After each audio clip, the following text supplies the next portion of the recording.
Salut à toi, mon frère, ma sœur, j'espère que tu vas bien. Le message que le Seigneur m'a mis à cœur pour toi ce soir s'intitule Sois fidèle à Dieu.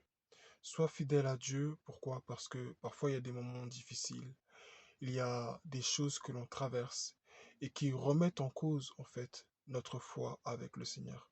Et quel que soit ce que tu traverses, quel que soit ce qui t'arrive, quel que soit ce par quoi tu passes, je voudrais t'encourager à ne pas baisser les bras, à ne pas regarder aux échecs, à ne pas regarder aux faiblesses, à ne pas regarder à tes manquements, à ne pas regarder à ce que les gens disent, à ne pas regarder à la vie des autres, parce que tu n'es pas en compétition avec eux, tu n'es pas en concurrence avec eux. Le plus important, ce n'est pas d'arriver avant l'autre ou après l'autre, mais c'est d'arriver aussi. Et en tant qu'enfant de Dieu, nous sommes tous censés arriver aussi. Et souviens-toi que notre ligne d'arrivée, en tant qu'enfant de Dieu, ce n'est pas seulement ce qui est ce n'est pas seulement la terre pour dire que ah, j'ai réussi ma vie, j'ai eu tout ce que je voulais, Dieu a exaucé toutes mes prières. Non, mais notre ligne d'arrivée, c'est le ciel. Amen. Parce que c'est là-bas que nous serons couronnés, c'est là-bas que nous serons récompensés pour ce qu'on a fait sur la terre. Alors, quel que soit ce qu'on te dit, quel que soit ce que les gens euh, te demande de faire, ou peut-être que tu es face à un cas où ton intégrité est remise en cause, ta dignité est remise en cause, ta foi est remise en cause, et on se dit, mais où est ton Dieu? On te dit, où est ton Dieu? Si ton Dieu était Dieu, il ferait ci, il ferait ça. On cherche à te soudoyer, et il y a plein de choses. Je voudrais vraiment t'encourager à rester fidèle au Seigneur. Je ne le dis pas parce que c'est facile, et Dieu ne te le dit pas au travers de moi parce que c'est facile. Mais souviens-toi que le Christ est passé par la souffrance avant toi et moi.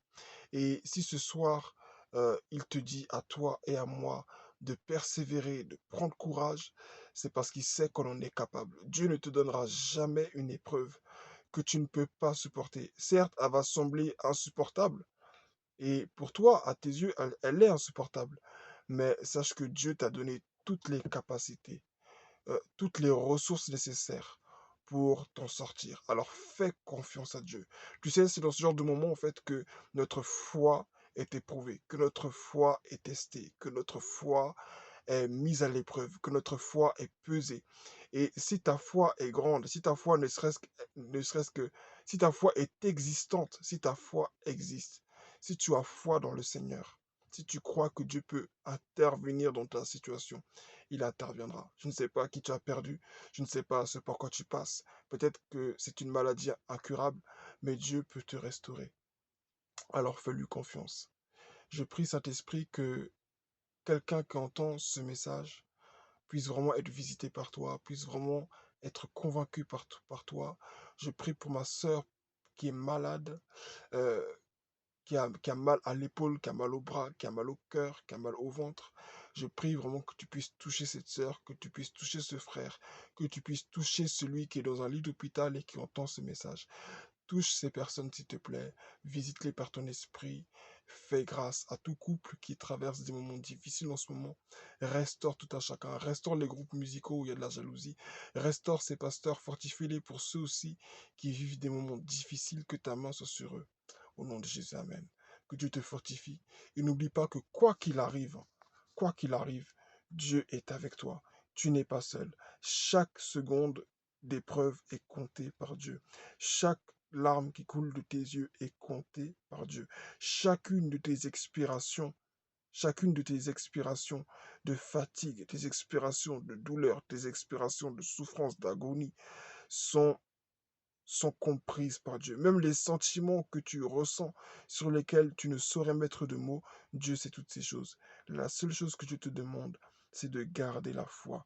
Garder la foi ne consistera pas uniquement forcément au fait d'aller évangéliser, d'aller prêcher, d'aller jouer au super chrétien. Enfin, je jouer au super chrétien, c'est déjà être hypocrite, mais il ne s'agit pas de paraître à ses propres yeux comme un surhomme, mais il s'agit avant tout de mettre sa confiance à Dieu.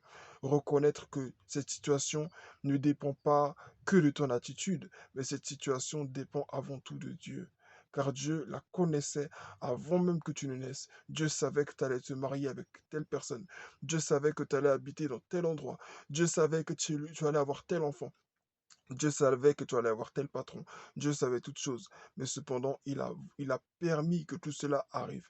Alors, à toi de lui faire confiance. Peut-être aussi que tu es dans cette situation parce que tu as fait un mauvais choix. Peut-être qu'on t'avait prévenu et tu n'as pas écouté. Mais je t'encourage à faire confiance à la grâce de Dieu. C'est pourquoi il y a la grâce. Dieu est un Dieu de grâce. Alors fais-lui confiance. Car Dieu seul peut te sortir de là. Dieu seul peut t'aider. Fais confiance à Dieu et surtout reste-lui fidèle. N'accepte pas les compromis. N'accepte pas la corruption. N'accepte pas de corrompre ton intégrité. Euh, euh, euh, euh, tout ça parce que tu ne trouves pas d'issue. Ne dis pas que je n'ai pas le choix. Non, je n'ai pas le choix. On a toujours le choix avec Dieu. Il y a toujours le choix. Et même si ce choix doit nous conduire à une mort, à quelque chose, que choisis-tu? Mourir dans l'intégrité en restant fidèle à Dieu ou vivre dans l'infidélité, dans l'impureté, dans le péché et en étant loin du Seigneur? Je ne le dis pas parce que c'est facile, mais parce que c'est possible. Alors, je t'encourage à être fidèle au Seigneur, car ce qui t'est réservé après, et je ne parle pas que du ciel, même sur la terre, Dieu veut aussi te récompenser. Ce qui vient après, Dieu ne veut pas que tu le manques. Alors prends courage, et quoi qu'il en soit, reste fidèle au Seigneur, car Dieu n'a pas dit son dernier mot. Que Dieu te bénisse, et bonne continuation à toi.